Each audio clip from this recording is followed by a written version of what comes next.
Topic پیشاب کے چھینٹوں سے قبر میں عذاب پکڑ۔ بول و براز ناپاکی کا سبب ہیں۔ اسلام نے ان سے طہارت کا حکم دیا ہے، حتیٰ کہ بچے کے پیشاب کے متعلق بھی رہنمائی فرمائی کہ اگر بچی دودھ پیتی ہے تو اسے دھویا جائے، اور اگر بچہ دودھ پینے کی عمر میں ہے اس کی غذا صرف دودھ ہی ہے۔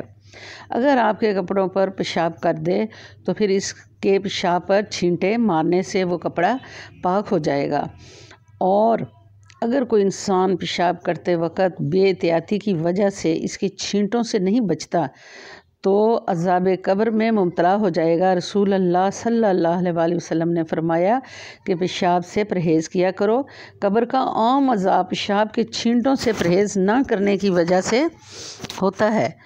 زبان سے لوگوں کو تکلیف مت دو۔ حقیقی مسلمان ہوتا ہی وہی ہے جس کے ہاتھ اور زبان سے کسی دوسرے مسلمان کو تکلیف نہ پہنچے، اور اگر تکلیف پہنچتی ہے تو وہ ایمان کی کمزوری کی علامت ہے، اور اس کا وبال اسے دنیا اور آخرت کے ساتھ ساتھ قبر کی زندگی میں بھی بھگتنا پڑے گا، جیسا کہ رسول اللہ کے پیارے صحابی ابو ہریرہ رضی اللہ عنہ بیان کرتے ہیں کہ ہم رسول اللہ کے ساتھ جا رہے تھے، ہمارا گزر 2 قبروں سے ہوا، آپ وہاں ٹھہر گئے، ہم بھی آپ کے ساتھ ٹھہر گئے۔ آپ صلی اللہ علیہ وسلم کا رنگ متغیر ہو گیا، آپ کی قمیض کی آستین ہلنے لگی۔ ہم نے عرض کی، اے اللہ کے نبی کیا ہوا؟ آپ نے فرمایا، کیا تم وہ آواز سن رہے ہو جو میں سن رہا ہوں؟ عرض کیا، نہیں۔ تو آپ نے فرمایا، یہ 2 آدمی جنہیں ان کے گناہوں کی وجہ سے قبر میں سخت عذاب دیا جا رہا ہے۔ ہم نے پوچھا، اے اللہ کے نبی کس وجہ سے، کس گناہ کے سبب؟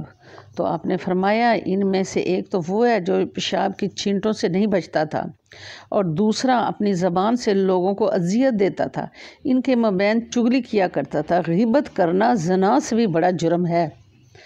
استغفر اللہ۔ زبان سے تکلیف سے مراد یہ ہے کہ آدمی کسی دوسرے مسلمان کو لعن طعن، غیبت، چغلی کر